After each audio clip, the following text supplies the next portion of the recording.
Hello guys, welcome to केंद्रीय classes. कल अपन ने मैथमेटिकल लॉजिक कंप्लीट किया है। उसके कुछ क्वेश्चंस देखते हैं, मोस्ट इंपोर्टेंट क्वेश्चंस जो सीईटी में पूछे गए। ओके ना। यहाँ पे मैंने कुछ क्वेश्चंस लिखे बेटा, जो सीईटी बेस पे है और जो भी आपने चैप्टर सीईटी बेस पे कंप्लीट किया है कल और आज के इसमें 2 लेक्चर में खत्म हुआ है वो।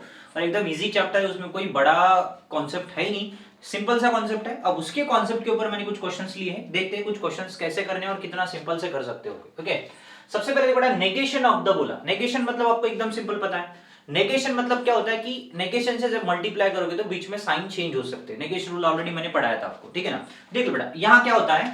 ऑब्जेक्ट जैसे समझो मेरे पास क्वेश्चन है, बाहर से नेगेशन है और अपन क्या करना है, इसको नेगेशन से मल्टीप्लाई करना है, ठीक है। तो सबसे पहले देखो बेटा, जब भी इंप्लाइज आता तब डायरेक्ट नेगेशन से मल्टीप्लाई नहीं करना, पहले प्रॉपर्टी देख लेना उसकी। प्रॉपर्टी क्या है देखो बेटा, उसकी प्रॉपर्टी आती है नेगेशन पी इंप्लाइज क्यू की जो प्रॉपर्टी है, बाहर से जब नेगेशन लगेगा बीच का सिंप्लाई निकाल दो। इसका क्या आता है बेटा, पी एंड नेगेशन क्यू बोल के लिख लेता। ओके, बट आपको इस क्वेश्चन में क्या दिया है, बाहर से नेगेशन बी और नेगेशन पी दिया है, तो इसको अपन क्या लिखेंगे, negation P as it is रहेगा एंड नेगेशन क्यू। कौन सा ऑप्शन दिखेगा बेटा, एकदम सिंपल देख लो। विच ऑप्शन बेटा, बी ऑप्शन। खत्म, एकदम सिंपल सा क्वेश्चन। बस आपको ये प्रॉपर्टी याद होगी तो आपका आंसर निकल जाए, कोई उतना सोचने की गरज नहीं। ओके, इंप्लाइज बाय इंप्लीकेशन के ऊपर ही ज्यादा ध्यान देना, उसी के क्वेश्चन ज्यादा पूछे जाते हैं, ठीक है। दूसरी बात, सेकंड क्वेश्चन देखो बेटा, इसमें क्या बोला, इको बैलेंस पूछा बेटा। क्या पूछा बेटा, इको बैलेंस पूछे, मतलब इसकी इक्वल में कौन आ सकता है। तो अपन क्या कर सकते हैं बेटा, इसका ट्रूथ टेबल भी बना सकते हैं या पी क्यू को ट्रू फॉल्स लेके भी सॉल्व कर सकते हैं। ओके, देख लो, नेगेशन पी है, बाहर से अगर नेगेशन पी है नेगेशन क्यू है, तो पहले पी क्यू, सिंपल सी बात है। देख लो बेटा, इसको अगर अपन ने नेगेशन से मल्टीप्लाई किया कितना होता है, देख लो बेटा, पी और क्यू, नेगेशन नेगेशन कटेगा तो पी आर क्यू आ जाता। पी आर क्यू की प्रॉपर्टी लॉजिकल इक्विवेलेंस किसको दिख रही, इसको दिख। मुझे लगता है डायरेक्ट सी ऑप्शन लिख सकते हैं, हो जाए। देख, आपको कंफ्यूज लग रहा है तो ट्रूथ टेबल बना के भी लिख सकते हैं, पी क्यू, ठीक है, negation P and negation Q, तो negation P and negation Q, ठीक है। और अगेन होल बाहर से नेगेशन अगर मैंने लगा लिया तो वही आंसर आता।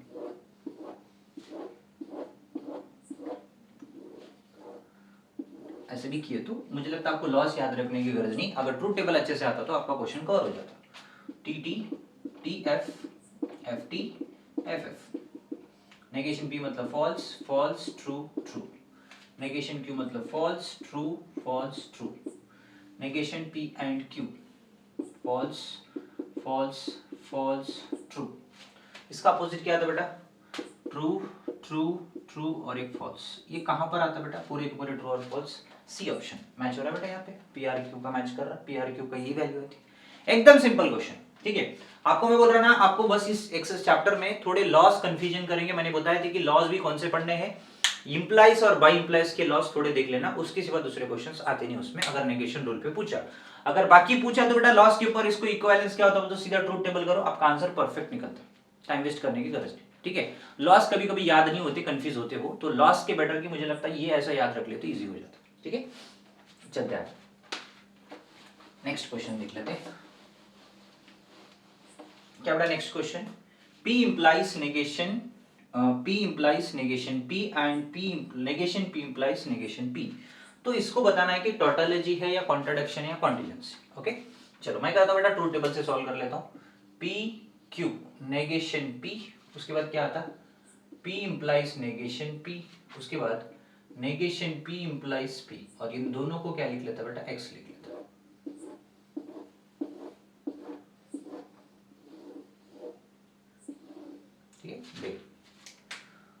T T T F T F F, negation B मतलब क्या आता, फॉल्स फॉल्स ट्रू ट्रू। अब यहाँ पे देखो बेटा P implies negation P, T F बोले तो कितना आता, एफ, टी एफ बोले तो क्या आता बेटा, एफ, एफ टी बोले तो टीच आएगा, एफ टी बोले तो भी टीच आएगा। इंप्लाइज में क्या रहता, टी एफ है तो ही एफ होता, बाकी हर जगह स्टेटमेंट ट्रू हो जाता। Negation P implies negation P, negation P implies P बोल तो इसको इसके साथ करना, ठीक है। किसको करना बेटा, अपन पहले किसको किए, पी को इसके साथ किए, अभी सेम क्वेश्चन को क्या करना, इसको इसके साथ करना। मतलब एफ टी बोले तो टी चाहता, ओके, एफ टी बोले तो भी टी चाहता, टी एफ बोले तो एफ आता, और अगेन टी एफ बोले तो एफ आ जाता। इन दोनों के बीच में कौन है बेटा, अपने को दोनों के बीच में एंड है। एफ टी बोले तो एफ, एफ टी बोले तो एफ, एफ टी बोले तो एफ, और टी एफ बोले तो भी क्या था बेटा, एफ टी एफ बोले तो पूरा का पूरा ट्रू फॉल्स आ रहे हैं, उसे इसको अपन क्या बोल सकते हैं बेटा, कॉन्ट्राडिक्शन बोल सकते हैं। विच ऑप्शन बेटा, बी ऑप्शन।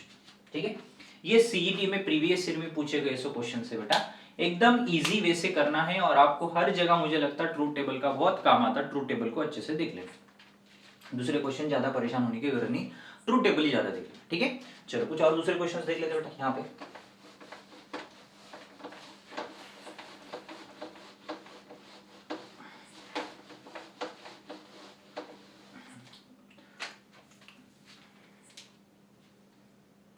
ज्यादा से ज्यादा मैं पीवाई क्यू सॉल्व करूंगा बेटा, ठीक है ना। नेक्स्ट क्वेश्चन देखो बेटा, यहाँ पे सिंबॉलिक फॉर्म में लिखो बोला है अपने को। क्वेश्चन नंबर 4 समझ लो, S1 एंड क्या दिया बेटा, S2। ठीक है, उसके बाद नेक्स्ट क्या बोला बेटा आपको यहाँ पे,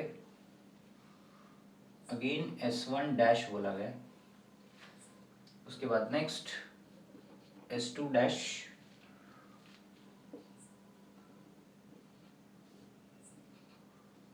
ठीक है, अगेन आएगा बेटा आपको यहाँ पे S1,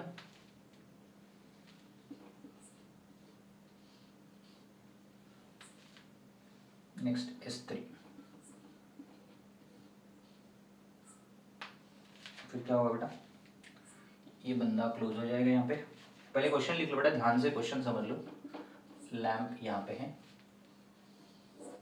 ओके, इसके ऑप्शन नहीं लिखूंगा मैं, डायरेक्टली सॉल्व करके बताऊंगा सिंबॉलिक फॉर्म। ठीक है ना बेटा, क्वेश्चन एक बार वेरीफाई कर लेते बेटा, S1 एंड S2, और S2 है, उसके बाद S1, उसके बाद S3, S1 डैश बेटा, ये S1 डैश है और ये S3। चलो इसका सिंबॉलिक फॉर्म देख लो बेटा, क्या लिख लेते बेटा इस सिंबॉलिक फॉर्म में।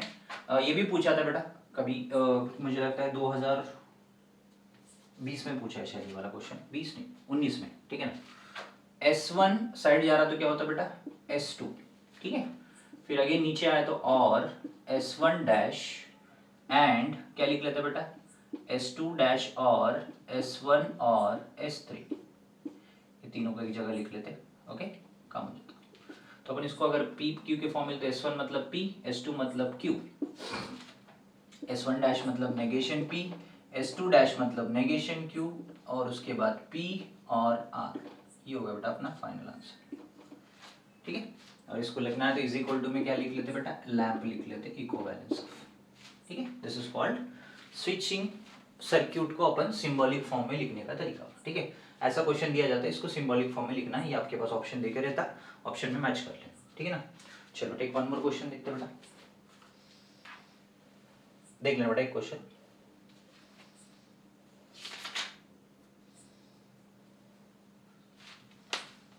नेक्स्ट अभी देखो बेटा पांचवा क्वेश्चन, नेगेशन रूल ही पूछा है इसने,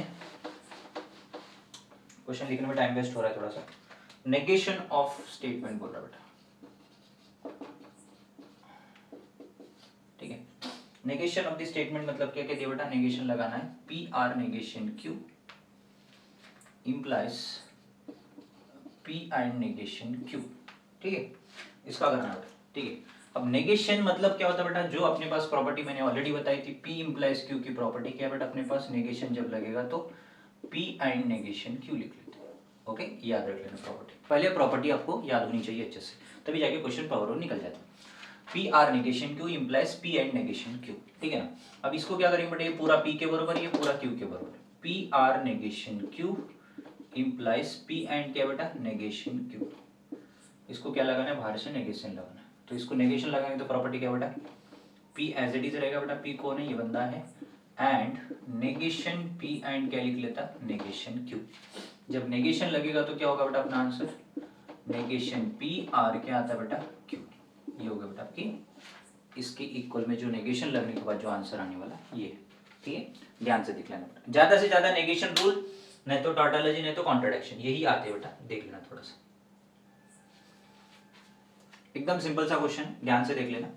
यही क्वेश्चन ज्यादा पूछे जाते हैं, negation rule, tautology, contradiction, contingency, फिर या फिर लॉजिकली इक्विवेलेंस कौन सा होता है, वही क्वेश्चन ज्यादा पूछते बेटा। प्रीवियस ईयर में देख लेना, बहुत से ज्यादा वही क्वेश्चन पूछते। ठीक है ना, चलो नेक्स्ट और एक क्वेश्चन देख लेते बेटा, टेक वन और क्वेश्चन, क्वेश्चन नंबर 6 देख लो बेटा। प्रीवियस ईयर करवा रहा हूं बेटा। Which of the following statement are pattern tautology पूछ रहा है बेटा। Which of the following statement, following statement, बस कुछ नहीं बेटा, घुमा फिरा के डालते रहता, वही आंसर रहते। स्टेटमेंट इज टोटोलॉजी, मतलब नीचे वाले जितने भी ऑप्शन आपको दिए उसमें से टोटोलॉजी कौन सा है पूछ रहा हूं, ठीक है। तो उसमें ऑप्शन देखो बेटा, पहला वाला क्या दिया, मतलब ऑप्शन नहीं दिया उसने, कुछ कंडीशंस दिए, उस कंडीशंस में आपको बताना है कि कौन सा वाला टोटोलॉजी है। S1 दिया बेटा आपके पास, नेगेशन Q एंड कितना दिया बेटा P, और वो भी एंड ही दिया बेटा, सॉरी Q, और S2 की वैल्यू आपको दिख रही है बेटा P एंड Q, इंप्लाइज क्या बोल रहा है बेटा P।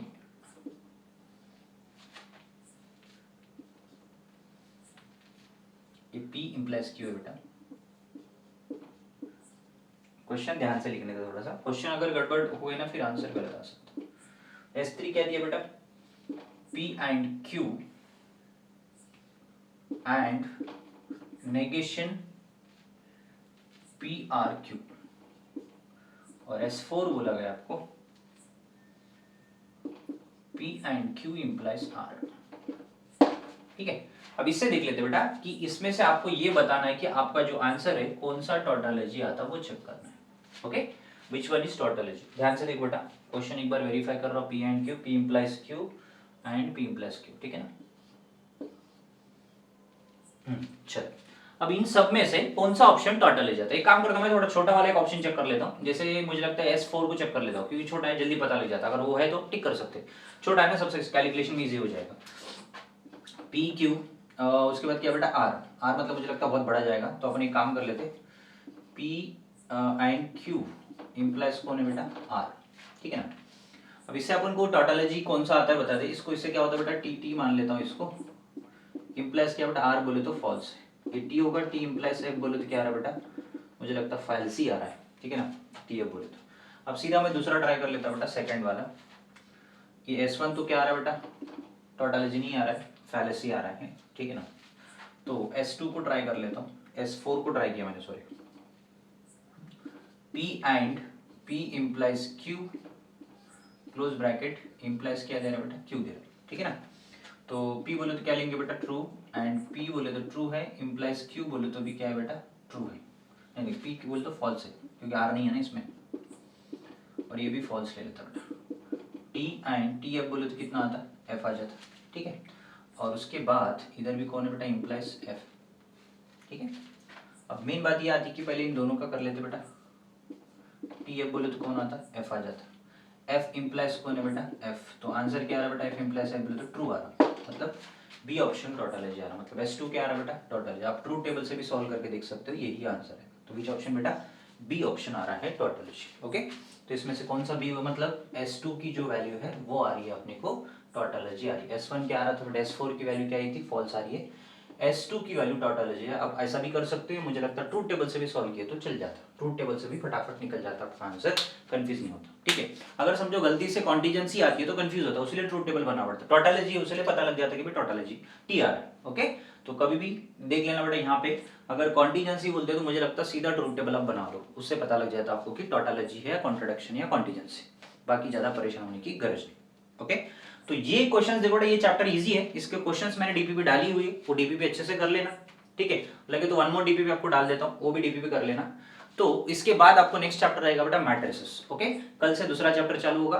यहाँ पे देखो बेटा आपको ज्यादा से ज्यादा क्वेश्चन डीपीपी में डाली है, डीपीपी क्वेश्चन कर लेना, ठीक है ना, क्योंकि बहुत इजी क्वेश्चन, इसमें ज्यादा क्वेश्चन नहीं आते, सीईटी लेवल में एक दो या क्वेश्चन आते हैं और एकदम सारे वाले क्वेश्चन आते हैं, ज्यादा परेशान होने की गरज नहीं, ठीक है। कॉन्सेप्ट परफेक्ट कर लो, कॉन्सेप्ट अगर अच्छे से आता है तो आपके पास डीपीपी है और एक्स्ट्रा क्वेश्चंस करने तो कर सकते हैं। अगर कुछ डाउट्स है तो मुझे कमेंट करके बता देना, ठीक है ना।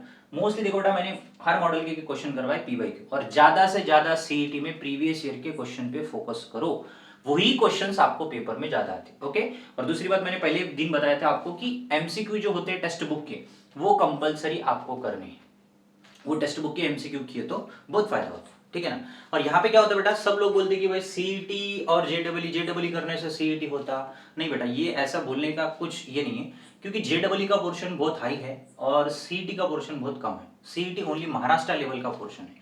सब बोलते हैं कि सीईटी में जेडबलई लेवल के क्वेश्चन आते हैं, नहीं आते। आप प्रीवियस ईयर चेक कर लो, ये आपको बस उल्लू बनाने के काम करते हैं कि जेडबलई के क्वेश्चन सीईटी लेवल में आते हैं, सीईटी के लेवल जेडबलई के लेवल में आते हैं, ऐसा कुछ भी बोलते रहते, ओके ना। वैसा कुछ नहीं रहता।